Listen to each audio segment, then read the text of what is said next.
सभी को जय मसीह की। मैं आप सभी का स्वागत करता हूं और मैं आज आपसे बात करना चाहता हूं कि आप परमेश्वर से मांगे। आपको किसी भी चीज की आवश्यकता हो या किसी भी वस्तु की आवश्यकता हो, आपको परमेश्वर से मांगना है। आपको किसी मनुष्य से नहीं मांगना है। आपको किसी मनुष्य के सामने हाथों को नहीं फैलाना है। आपको अपने हाथों को परमेश्वर के सामने फैलाना है। हमारा परमेश्वर देने वाला परमेश्वर है। बाइबल कहती है, मांगो तो तुम्हें दिया जाएगा। आपको केवल मांगना है। हमारा परमेश्वर आपको सब वस्तुओं से तृप्त करेगा। आपको आज किसी भी वस्तु की घटी कमी क्यों ना हो, चाहे बुद्धि हो, धन हो, ज्ञान समझ हो या पैसा हो, कुछ भी क्यों ना हो, आपको परमेश्वर से मांगना है। आपको किसी मनुष्य के पास नहीं जाना है।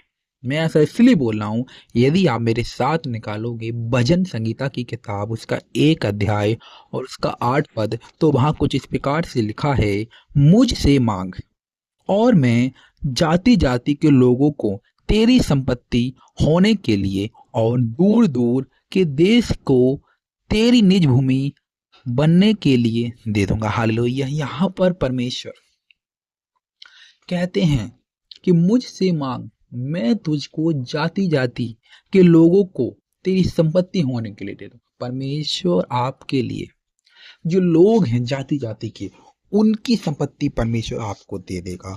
और जो देश देश के लोग हैं जो दूर हैं, परमेश्वर आपको उनकी निज भूमि देगा।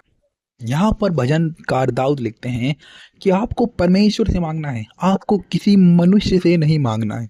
हम सब ने देखा है कि बाइबल में जितने भी परमेश्वर के जन थे, उन्होंने किसी भी मनुष्य के सामने हाथों को नहीं फैलाया। उन्होंने सिर्फ अपने हाथों को परमेश्वर के सामने फैलाया। और हम सब देखते हैं कि परमेश्वर ने उन्हें हर एक वस्तु से तृप्त किया। ज्ञान बुद्धि समझ दिया परमेश्वर ने उन लोगों को। परमेश्वर ने उनको पवित्र आत्मा दिया। परमेश्वर ने उन्हें धन दिया, सबसे अमीर बनाया। उनके जीवन में किसी भी भली वस्तु की घटी कमी नहीं रही। सेम परमेश्वर आपसे कहता है कि मुझसे मांग मैं तुझे दूंगा। यदि आप ना मांगे तो आपको क्या ही मिलेगा। जब एक बच्चे को भूख लगती है तो वह अपने लिए खाना पीना किससे मांगता है? अपने मम्मी पापा से, कि मुझे रोटी चाहिए, खाना चाहिए। जब तक आप अपने परमेश्वर से नहीं मांगोगे, तब तक आपको नहीं मिलेगा। आपको मांगना शुरू करना है। आपके अंदर बुद्धि की घटी हो, आप परमेश्वर से बुद्धि मांगे। आपके पास धन की घटी हो, आप परमेश्वर से धन मांगे। आपके पास समझदारी ही नहीं है, आपके पास ज्ञान नहीं है, आप परमेश्वर से मांगे।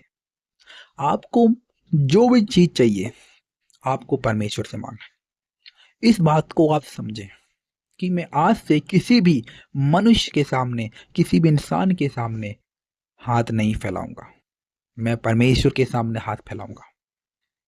चाहे आपको जूते चाहिए, कपड़े चाहिए, आपको किसी से मांगने की जरूरत नहीं। आपको अपने परमेश्वर से मांगना है, क्योंकि परमेश्वर कहता है कि मुझसे मांग, मैं तुझे जाति जाति के लोगों को तेरी संपत्ति होने के लिए दे दूंगा और दूर दूर के देशों को तेरी निज भूमि होने के लिए दे दूंगा। हालेलुया। परमेश्वर की तारीफ करें कि हमें ऐसा परमेश्वर मिला। परमेश्वर हमें ऐसा चुना है कि हम उसकी स्तुति कर सकें, उसकी आराधना कर सकें और उससे मांग सकें। ऐसा परमेश्वर कहीं नहीं। हमारा परमेश्वर एकमात्र परमेश्वर है पूरी पृथ्वी पर। आकाश के नीचे और पृथ्वी के ऊपर हमारा परमेश्वर एक ही खुदा है, वो है जीवित परमेश्वर यहोवा। आपको उसकी स्तुति करना है, आपको उसकी बड़ाई करना है, आपको उसकी करीबी में जाना है और आपको उसको मांगना है।